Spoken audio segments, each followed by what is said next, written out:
What up, what up, what up? It's your boy Dame. Subscribe to Dame's World if you haven't. If you have, then you know we got content varying from all type of shit. When you talk about the real talks, you talk about the adages, aphorisms, and axioms. You talk about the eye test debates. You talk about breaking down those bars. You talk about breaking down social issues. In Dame's World, we like to keep an eclectic level of content. So where everybody's appeased in some type of manner. Today's no different. We bringing it back to my personal favorite segment, the Real Talks. Real Talks episode 29 coming today. If you missed the last 28, go scroll through the content and peek. But I tell you now, Real Talks is like microdosing you niggas off the red pill. Giving y'all a little bit of light here and there to bust you out of that motherfucking matrix to make you a better you. Today's Real Talks is finna do that, I guarantee you. Episode 29. The concept or the topic today is logic versus reason. Logic versus reason. I repeat it because we in a world today where we use words so loosely, interchangeably, to where most people probably don't even know that there's a distinction between logic and reason. So in Dane's World, we're going to break down that distinction and why that distinction is ever so important today. What I've realized, a lot of motherfuckers don't have common logic. When we talk about common sense, again, senses, in my opinion, it is cognitive, but it's not in the form of rationale reason. Smell, see, touch, taste. These are common senses, right? So we use things like he got common sense or he ain't got common sense in the realm of logic. When in reality, in my opinion, it's common logic that we lack. Everybody has common sensibility, but if they talking about sense in the form of logic, then it's absolutely true. Don't nobody use common logic. Everybody uses subjective, arbitrary reasoning. So let's break down to get a premise, to get a start, to get an understanding of the differences. Let's get the context in which we've used objectively. Logic, the formal principles of a branch of knowledge, is one of the definitions, and another definition that assists that one. Logic is also reasoning according to strict principles of validity. Key words: strict principles of validity. Logic is not just your reasoning, how you look at things and how you process the world around you, but it's that reasoning coupled by strict principles of validity. You talk about deduction in our material world. You talk about the proof in which mathematics can apply to help you with logic. Logic is not what you just spew and talk out your ass. Logic is a system of criteria that you place your reasoning in to see if it's sound, to see if you have logical reasoning, to see if you have sound reasoning. Now, if that reasoning does not fit the criteria of logic, then you have unsound reasoning. You have fallacious reasoning. Most people today have unsound, fallacious reasoning, but they think that because it's how they process things, that it's logical, when it's not. Now, reasoning. What is reason? A statement offered an explanation or justification. Oh, I went to the store because it was 10 o'clock in the morning. I always go at 10 o'clock in the morning. That's my reason. That makes sense to somebody who always does that. But does that explanation or justification fit any pretenses of logic? Probably not. Humans, we are just reasonable motherfuckers, but we don't never check whether or not our reason is grounded. Also, another definition to help you: thinking, understanding, and forming judgments by a process of logic. So, in its proper context and form, your reasoning will only be expressed after you put it through the conditions of logic. Soundness. When we have these arguments and these discussions, we have to create pretenses and premises. Otherwise, we just gonna be saying bullshit all day, which is consequently what we've come to today. So, given those definitions, I feel it's also pertinent to give you examples of what sound reasoning would look like in opposition to unsound reasoning, and how you can see how most of the world today uses vehemently unsound reasoning, and then they double down by claiming it to be logic. So let's start off with sound reasoning. Sound reasoning, logical reasoning in this realm. Reasoning based on logic. Let's start off with the purest form of deduction, mathematics. 2 plus 2 equals 4. The reason why I call this pure logic, because it's beyond human reason. Our reason is almost subjugated to the material nature in which operates on a mathematical principle. There's principles in this life that we have to conform to. And our reasoning, we create concepts based on these principles a lot of the times. So 2 plus 2 equals 4 was not a concept that the humans created. We just created the words to express the deduction in nature. You see one singular individual and you see another singular individual together. We choose in our objective reality to couple them just based on the external realm and the pretenses given to us. Then you plus that with two other singular individuals. That's 2 people plus 2 people equaling 4 people. They will never not equal 4. At least what we call 4. That isolated body of work is isolated in its one self. 2, 3. So the most purest form of logic is mathematics. So applying this to your realm, you got a 4-seat car. Mathematically, you probably can't fit 15 motherfuckers in there. Because logically, mathematic deduction says that this car has enough space only to occupy a certain amount of individuals. So on the purest form of logic, you have deduction in the form of mathematics. Can't be refuted. We're not finna sit here and argue about mathematical principles. 5 minus 3 equals 2 every time we do it. Regardless of how we call it. Humans call it 5 and 3. We don't have to call it that. But that occurrence in nature, when you see objects distinguished from another, makeup of 5 minus the makeup of 3 will always make up of the 2. Right? That's the most purest form. Now we finna get a little bit dirty.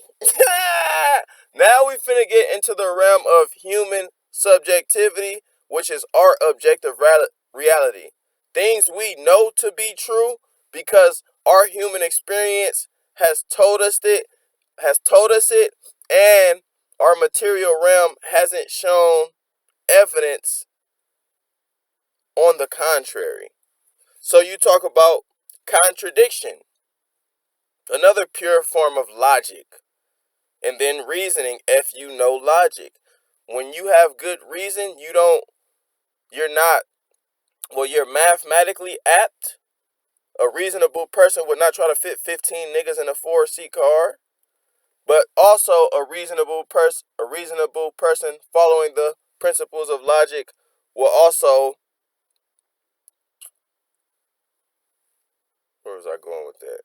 Not just the mathematical principle. Oh, you don't contradict. So, and this is just again, I say logic, but we don't apply logic. But this is simple logic, not contradicting. I am right here in the car, right? If A, if I'm A, if this is A, then that is not A. Because this is A over here. That's as simple as the law of contradiction goes. If this equals A, then that is not A. This cannot equal A, and that equal A at the same time, because it would be the same and non-contradictory. So my example would be, I am right here right now. You are over there right now. So we are not in the same place. It would be contradictory for me to say I am here and I am there. In our material realm, again, when we talk about human deduction, it's based on our experience in this material realm. If we want to talk about another realm, intangible realm, where we're interconnected, maybe I could be here and there. I'm connected in that realm. But when we talk about logic and reasoning, we reduce it to this three-dimensional realm of understanding, so we can communicate, so we can figure out the nature around us better as human subjects. So with that being said, contradiction cannot fly. A lot of people use their reasoning and argue and contradict themselves and they just bypass it. It's like, okay, I don't know, what example? Oh, I don't like him because he's not a shooter. Then basketball example. I don't like Giannis because he's not a shooter. Somebody will say that shit. And then you be like, hey, I thought you liked Ben Simmons. He not a shooter. So they have reasoning that clearly isn't logical. You said you don't like Giannis because he's not a shooter, but yet you like Ben Simmons and he's not a shooter. And that's when humans get uncomfortable because their argument is flawed, fallacious. Then they back into a corner and be like, oh no, Ben Simmons play D. He do fast break. They pull out a fallacy to protect their flawed argument rather than acknowledging, hey, that's a contradiction. Pure reasoning would be like, hey man, you right. I don't like shooting, so it's contradictory for me to like Ben Simmons and not like not like Giannis Antetokounmpo. But people don't operate like that. People are insecure and in protection of their ego, to where instead of acknowledging the contradiction, they gonna pull out a fallacy out their ass to even protect their unsound reasoning even more. So contradiction is another pure form of logic that your reasoning needs to be accustomed to doing. And then we get to more sound. More sound is again human experience, but again, we can't escape. Like mathematics and contradiction, math and contradiction are the purest forms of logic that we can apply, the purest forms of deduction that we can have. You have to be not reasonable at all to not understand the law of math and the law of contradiction. But now we're talking about soundness. When we talk about soundness, it's simply saying that it's grounded in our material realm. It holds weight. What you're saying holds weight. When we talk about unsound, we're saying what you're saying don't hold that much weight from our human observation. So my example of sound reasoning for you niggas, I got you niggas all day. Dane's World got you niggas all day. If y'all watch this video, break it down, I guarantee you'll be able to reason with the principles of logic, and now your cognitive mind runs a different way. Now you're going to supersede all the illogical motherfuckers around you. You're going to see through bad argumentation. You're going to make it a point to not be a bad debater, a healthy debater in the realm of expanding the pool of meaning rather than dwindling it. So I'm going to help you niggas. So sound reasoning. You have to set premises that are understood by the collective. So again, like we talk about the best basketball player. Oh, my favorite player is Kobe. And then he be like, oh, LeBron's the best. And then they arguing with all their reasoning, but there's no logic put to the table. If you want to put logic to the table with argumentation, you have to set premises, bounds as far as, okay, what do you consider to be the best? What's your criteria? Once we establish this criteria, then we can better make our argument without contradiction, uh without denouncing the other one's pretense, because we now have the same pretenses. And if we have different pretenses, then we can understand the difference in argument. Oh, this is why you call LeBron the best. You appeal more to, let's say, power and dominance. in your pretense of what the best is. Oh, this is why you appeal to Kobe. Your pretense is skill set and footwork and clutch. You know what I'm saying? So the grounds have to be made before the argument is even there. So sound reasoning almost is inescapable just as contradiction. So for example, my definition would be, well, my conclusion would be Usain Bolt is faster than Dirk Nowitzki. That's my conclusion. Now I need to formulate pretenses that make that conclusion sound for everybody can get an understanding. Now in this realm, if you have eyes and you have observation, we have grounds for that. Usain Bolt is the fastest motherfucker we done seen. Dirk Nowitzki, when he run, it look like the nigga run backwards. You feel me? So that's sound enough for me. But in the laws of premises and logic, deduction, we have to come to generally understood truths. Generally understood, not universally, because we're humans, but generally understood truths. So my premises were Olympian sprinters are faster than NBA big men.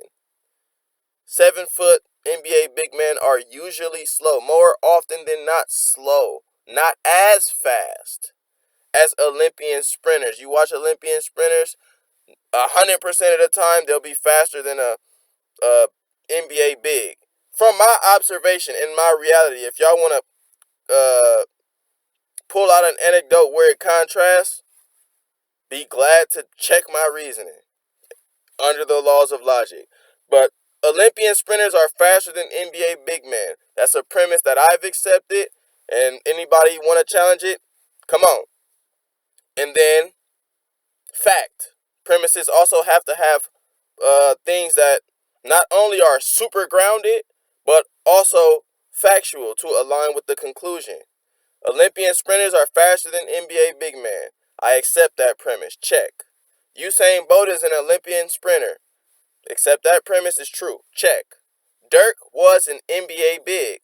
Accept that premise. All three premises is true. So if I accept, well, the two premises are facts. So if I accept Olympian sprinters are faster than NBA big man, then consequently my conclusion is grounded and sound. Now if I don't accept that, that's when a nigga want to argue. Hold on, what are you talking about? But to me, they'll be arguing with an unsound reasoning, and I'm going to chew their ass up. So, Olympian sprinters are faster than NBA big man, first premise.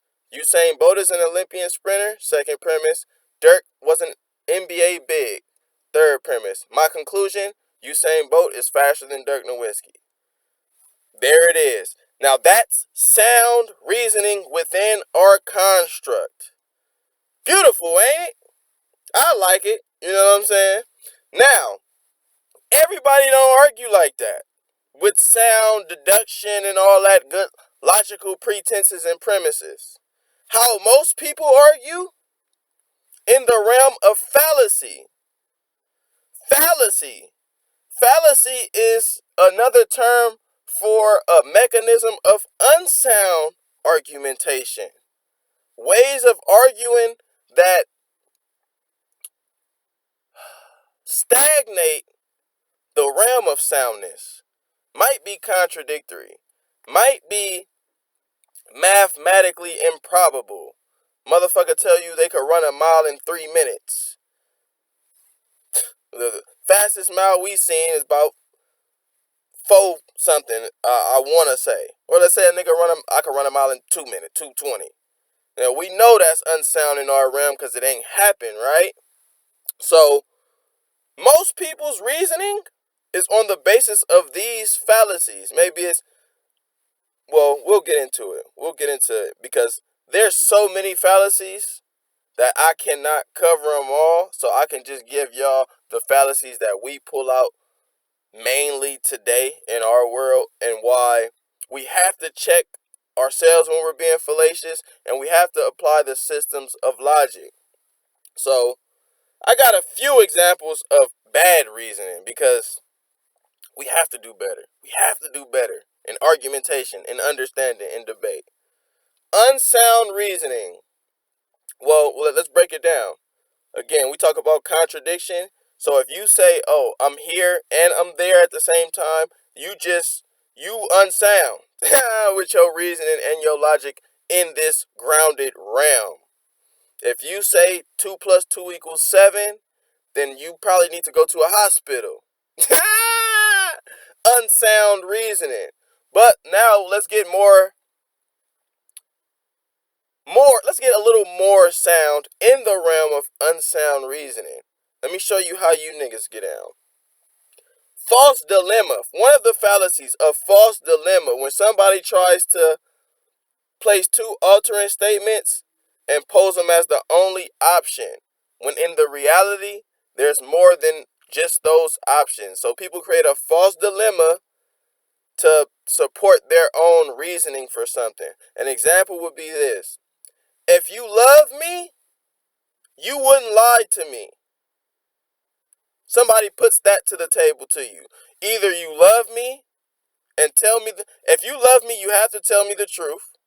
And if you don't love me, then you lied to me. There's no way around it. If you lie, you can't love me. And if you love me, you can't lie.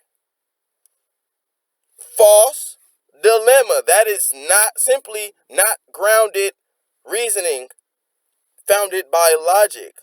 Love and love and lying are not mutually exclusive. They can happen at the same time. But again, we have to establish pretenses on love, pretenses on whether or not someone can lie and be in love. The reason why I say it's not grounded, because once we establish pretense on love, it's not going to have anything to do with lying. For my pretenses, it's a feeling, an attachment, a connection. Lying can also come from someone who loves you. So that is a false dilemma fallacy, something we use a lot. Other fallacies. Slippery slope. This one's dangerous. A slippery slope is when somebody exaggerates your assumption or your reasoning to make it look stupid. And also, a slippery slope is similar to a straw man fallacy. They're very similar. A slippery slope exaggerates it, and a straw man just takes your point, flips it in order so they can exaggerate it. So my example would be somebody saying we shouldn't be asymptomatic people shouldn't be wearing masks. Somebody proposes that. The slippery slope person would be like, "Oh, if we don't do that, then we're all gonna die from COVID." Huh? See, now, how unsound is that? Uh, we've not worn masks before, and we all didn't die. So they're taking your reasoning to the most extreme to perpetuate that fear and creating a slippery slope, a bad form of argumentation. So, and a straw man would do just the same, just by saying, "Okay, we shouldn't be asymptomatic wearing masks." A straw man would say, instead of jumping straight to the slippery slope, a straw man might say, well, are you against the better well-being of society?" They'll take it left field, and then they'll say, "Well, you must be someone who wants all humans to die." So a straw man and slippery slope are similar with little bit of distinctions. Nonetheless, don't use that motherfucker. It's unsound in the realm of logic. So we got false dilemma, straw man, slippery slope. What else do we got? The appeal to authority. Ugh. Most you niggas reasoning rest in the appeal to authority. "Oh, my doctor told me this was true, therefore I'll just do exactly what my doctor told me." Appeal to authority. "My teacher told me Christopher Columbus sailed the ocean blue in 14, so he must have done it on his own and be the founder of America." Appeal to authority. Authoritative appeals just point at subjects who tell you things that are true or false and you believe it. That's how unsound it is. The actual subject matter has yet to be digested, however, when you just appeal to authority. You can listen to your doctor who tells you to take a pill, but at the end of the day, the topic at hand of your indigestion, it might not be sound to take a pill, but you just appeal to the authority. You see a doctor in the suit, and you automatically be like, okay, he knows best. We have to get away from appealing to authority and learn to use our reason and put that reason to the test of real logic. Remember, logic ain't what you got. It's a principle that you have to acquire. You have to learn. You have to practice logic. So that's one. An example of an appeal to the authority would be the CDC said vaccines are safe. So I'm taking it. The CDC is the authoritative appeal, and most of the drones in America, okay, they said they're safe, so I'm doing it. Let me get the shot. That's an appeal to authority based on an unsound nature. The vaccines shouldn't even be called vaccines because they're not able to vaccinate yet. They haven't been proven to be effective. They're in experimental stages to where, regardless of what the authority CDC says, there has not been enough grounds to support the safeness of these vaccinations. So that appeal to authority, running to them, might not be so smart, my nigga.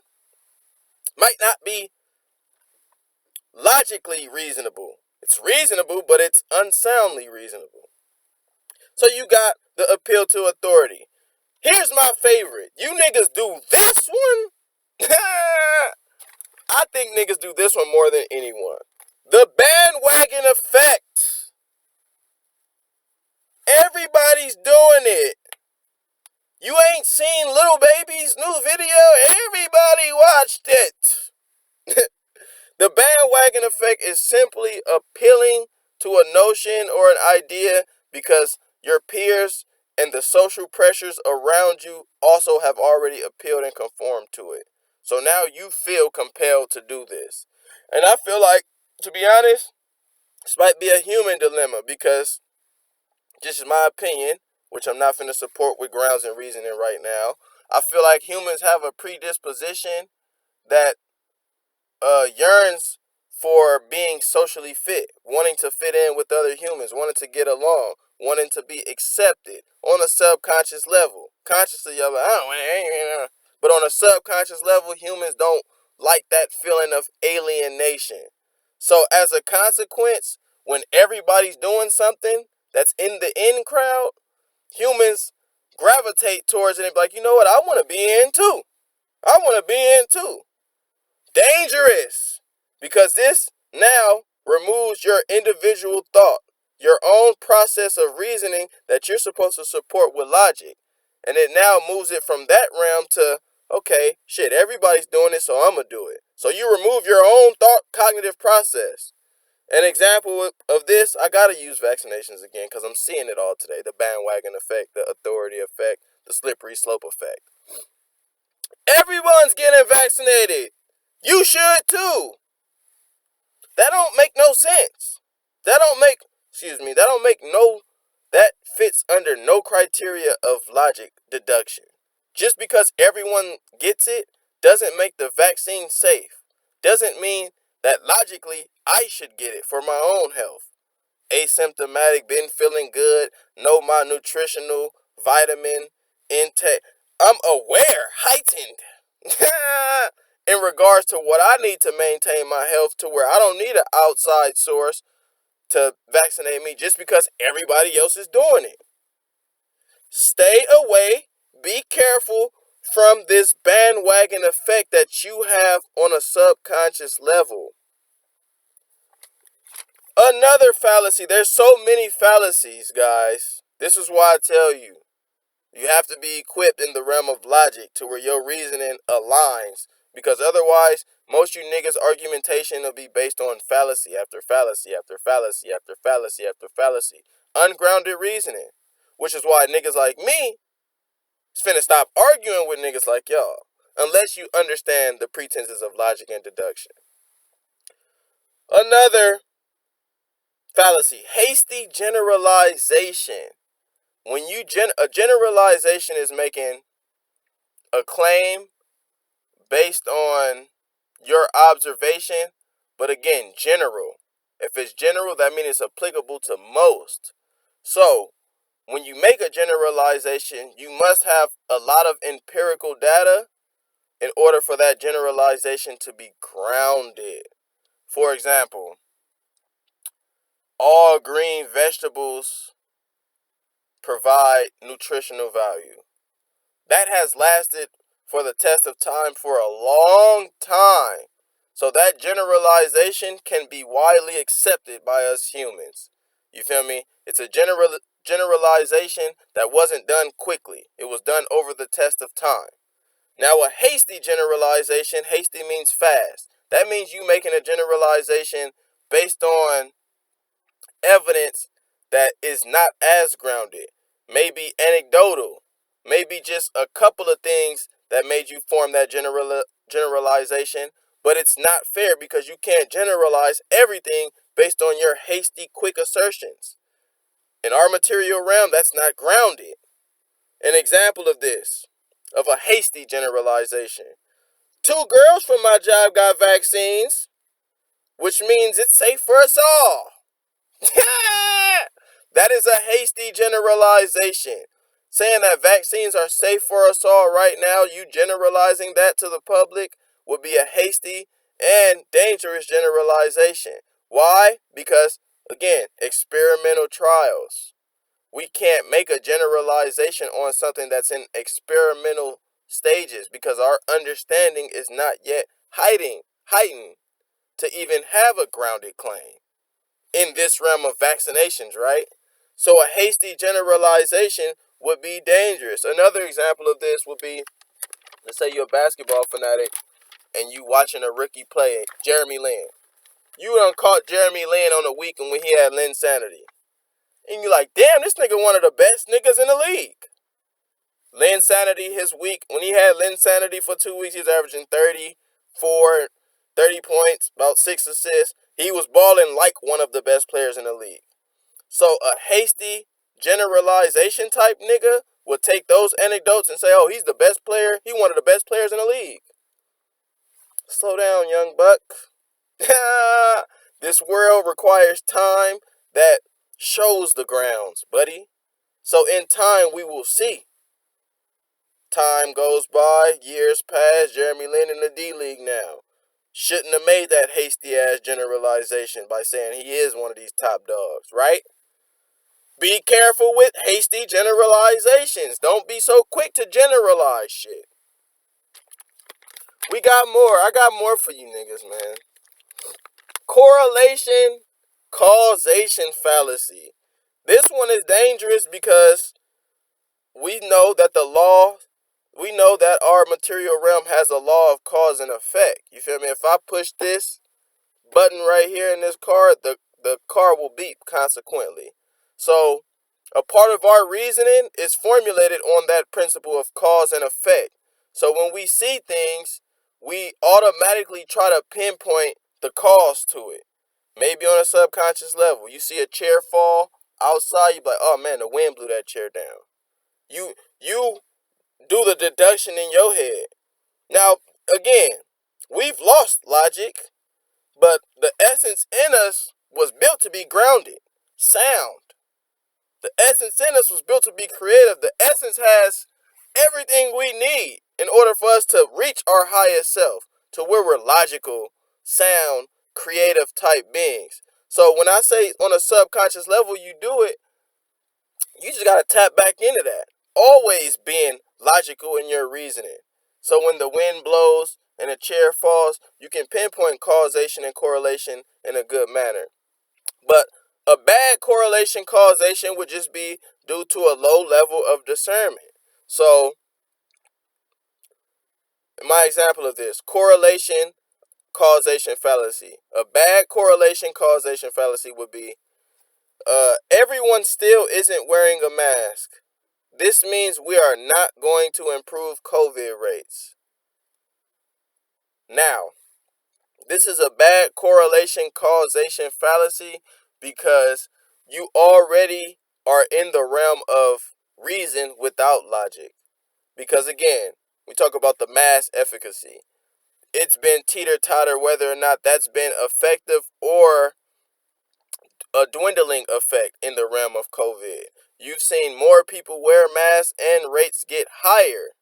So for someone to say that the people who aren't wearing a mask are improving the COVID rates, it's not on the pretenses of logic, because we've never established that someone wearing a mask can't provoke the spread. It's actually been said that someone wearing a mask still can catch COVID or provoke the spread and get oxidative stress. So it's too much ungrounded claims for this claim to have any grounds in itself separately. You're already basing your formulation on lack of grounds, believing that people who don't wear a mask automatically are provoking the COVID spike. Not assuming that people who don't wear masks are asymptomatic. Not assuming that people who don't wear masks don't even take the test. So it just lacks grounds when we try to pinpoint certain correlations and causations when they may not be there. Another example of this, I always use basketball examples. I seen Kyrie Irving clown LeBron for airballing a free throw or missing a tech. He missed a technical foul. He was clowning like, that's y'all free throw shooter? Many people was like, oh, he hating. That's their correlation causation fallacy. To think that Kyrie is in an emotional stance to where he took that opinion towards LeBron. Rather than assessing the actual variables. LeBron is shooting a technical foul free throw. LeBron missed a technical foul free throw. Logically, again, I'm using logic. Your technical foul free throw shooter is your best free throw shooter. Logically.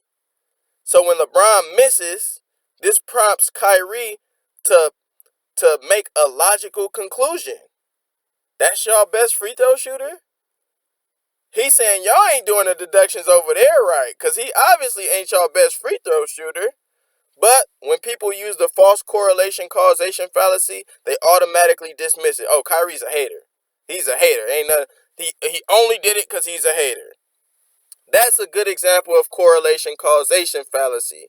So be careful with that. An example of a sound correlation causation fallacy: vitamin C boosts immunity. You take vitamin C. Spinach boosts immunity. That's a causation correlation that we can accept, grounded throughout history, throughout observation. Spinach, or I'll give you the pretenses. Further explanation. Vitamin C boosts immunity. That's sound. Through experience, through human experience. Spinach is high in vitamin C. That's sound through human experience. Therefore, eating spinach boosts immunity. So when you see a nigga eat spinach every day, and then you see them feeling good and never getting sick, and you can conclude better. A better correlation causation would be, oh, damn, he's eating spinach. His immune system must be proper. That's a better one, even though that doesn't always necessarily mean just because you eat spinach, you know what I'm saying? If you eat the likes of things like that consistently, then we can assume, okay, your immune system is proper. But that's a better example of that. What else we got? Anecdotal fallacy. Niggas be throwing fallacies all over the place. Anecdotal fallacy is simply somebody formulating a reasoning based on their own experience. You niggas do this shit all day again. I had a nigga tell me, this is an example. My grandpa lived over 100 eating unhealthy foods. This means we can all eat unhealthy and live long and healthy. That was his grounds. Illogical as shit, because again, on the spectrum of logic and soundness, we gotta use our world around us. Generally, when we eat the type of foods he was talking about with his grandpa, we die earlier. We're more privy to heart disease, diabetes, and autoimmune disease, right?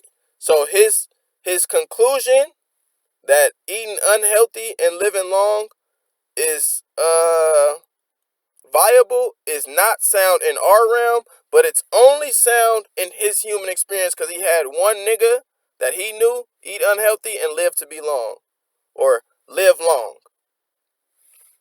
Anecdotal fallacy. Don't use your own human subjective experience to make generalizations about this world around you. We got a couple more that niggas use.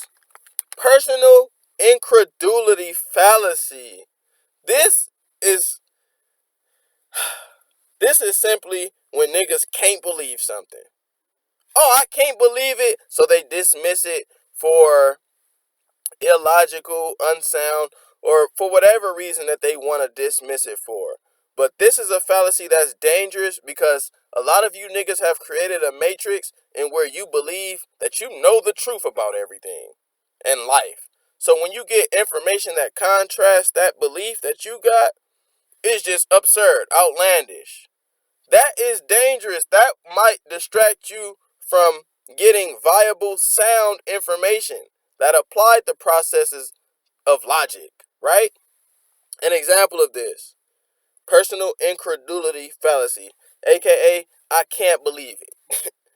I don't understand how people say Kevin Durant is better than LeBron. People must be crazy.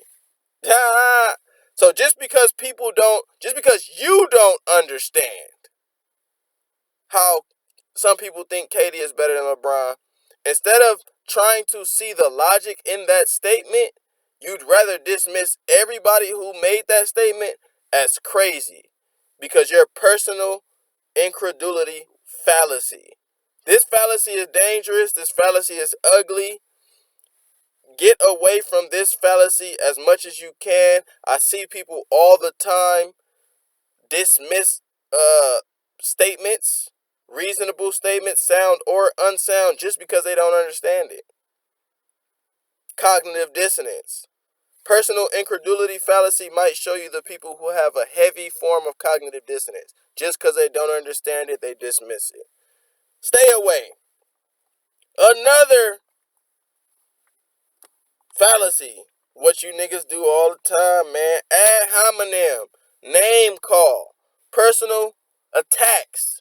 Ad hominem is simply me and you arguing about sports, and then you want to call out who I am as a person or what you think I am. Nigga, you don't even know sports. Nigga, you stupid. Nigga, you can't even dribble between your legs. So this is when the argument goes from ideological to emotional. Personal attacks. And now, once you go there, it's like once you go black, you can't go back. Once you get to attacking somebody's character and argumentation, it won't go back to that realm of ideology and thought. So, this one is probably the most dangerous if you want to grow in argumentation. If you want to expand dialogue, if you want to get the other niggas understanding, it's best you not personally attack them. You feel me? It's like y'all talking about whether or not God exists, and it's like, okay, well, nigga, you don't pray anyway. You ain't even a praying type nigga. That ain't got nothing to do with nothing, and you shouldn't even be focused on the subject you arguing with. You should be focused on the subject at hand. So ad hominem is dangerous. An example again, well, you're not smart enough to know what Socrates' point was anyway. Somebody arguing about Socrates' philosophic stance in that era. And then in the midst of arguing, you tell him, man, you ain't even qualified. That's ad hominem. Stay away again. And lastly, my last one. I gave you niggas like 10. It's thousands of fallacies. It's thousands of ways in which we argue that's unsound. And it's only a couple of ways, principles, in which we can argue in which soundness is attributed. Talk about logic. You talk about deduction, which is mathematics essentially. Talk about contradiction. Then you talk about grounds that we can all perceive as humans. This one is appeal to emotion fallacy. Another dangerous one because if you appeal to emotion, you're making it your point to leave the realm of logic. You want to get people out of the realm of logic and into the realm of their feelings. As humans, we are feelers. We do have feelings and they can be appealed to. So much so that we might remove logic from the whole situation and circumstance. My example of this is we should social distance so everybody can feel safe. We should social distance so everybody can feel safe. Feel safe. That's preying on people's emotions. People feel in danger by the rhetoric of COVID. So somebody might propose, okay, let's social distance so people can feel safe. Now, they're appealing to people's emotions.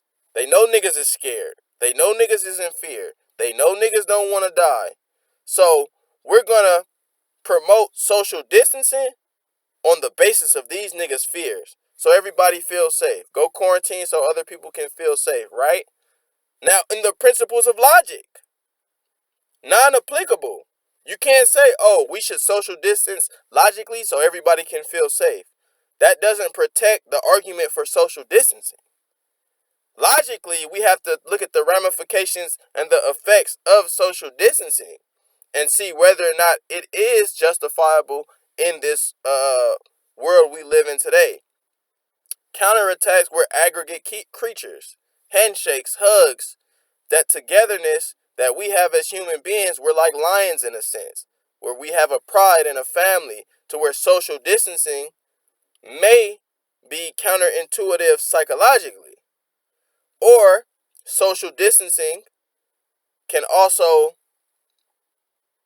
stifle that bit of interaction that makes you privy to bacteria, disease, sickness, to where you can better deal with it. A lot of the times we get antibodies from interaction and contracting the flu or some other type of disease to where now our body better fights it.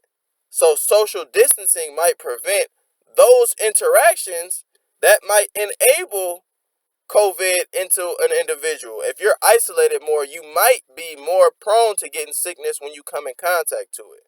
So to say we should social distance so everybody can feel safe, that's just a simple appeal to emotion that removes and dismisses logic in its entirety. Don't appeal to emotion. It's dangerous.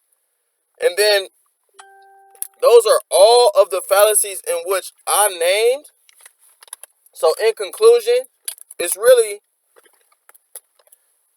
humans are all reasonable. We're all reasonable people. We have reasons for why we do things, otherwise we wouldn't do them. But we have to understand that our reasoning is just that, ours.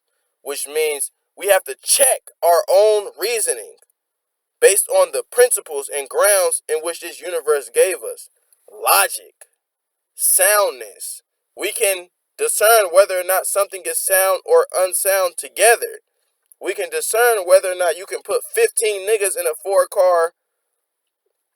four-seat car. We can discern whether or not I'm in California right now or in New York. You feel me? And then if we get better with reasoning, we can have arguments in which we both have different sound arguments.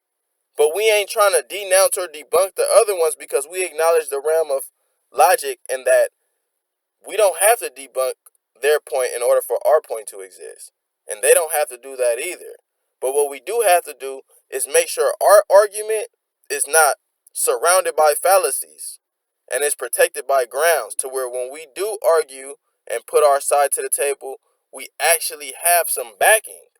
A lot of niggas argue just based on their experience and their reasoning, but they haven't used logic to come up with no backing. So when they face a nigga with logic, this person is going to whoop they ass.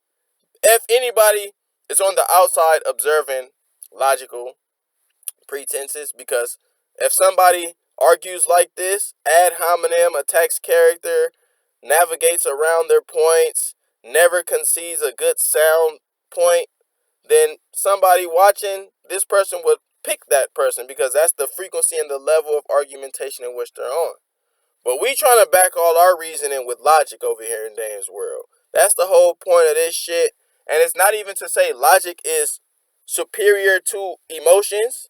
It's just to say in the realm of dialogue, argumentation, debate, getting your point across, it's vital to check your reasoning with logic. You can be emotional. You are emotional. It's going to happen. And sometimes it's better to be emotional than to be strictly logical. We're dealing with human nature. We're dealing with people. We're dealing with emotions. So to always be logical is not uh it's not beneficial to the quantum realm. So my example would be male-female relationships. We operate more so on a logical frequency. Remember, not better, but a logical. We try to process and we make our conclusions without the feel as much as women. Women more so feel, and logic is their backseat driver, where logic is our front seat driver and feel is our backseat driver. But that could be the duality in life that make us come together so beautifully. Ain't none of them better or worse. It's just we all have to work on being logical and being fillers. Can't just be fully logical, zero emotional, and can't just be fully emotional, zero logical. In our world today, male or female, most people are very little logical and very high emotional. They get mad when they get challenged, they get defensive, they become insecure. So, not even just a female male perspective, but on a human perspective, we got to learn to have emotional control to where we can even reach the point of having a logical debate. 51 minutes, Real Talks episode 29. That's it for you niggas. I gave you a lot of content, a lot of juice for y'all to play with. It's your boy Dame. Let me know your thoughts and your comments. Logic versus reason. They're not interchangeable, but they are interwoven. What I mean by that is your reason, well, your logic. Hold on, let me say this right. You can have reason without logic, but your logic, or you can have reasoning without logic, but logic cannot exist without some reasoning. What I mean by that is the logic is a principle already on this realm. So it's our discernment to be used to see if the principles of logic apply. So human reason is what can show logic and grounds, but it has to be a grounded form of reasoning. But an ungrounded form of reasoning is not even going to show logic. Logic is just going to vanish out the window. So just be sure to use your reasoning and check it on that principle of logic. That's all we saying in Dane's world for the better collective. Let me know your thoughts, your comments. Logic versus reason. Make sure your reasoning has logic. That simple. Peace.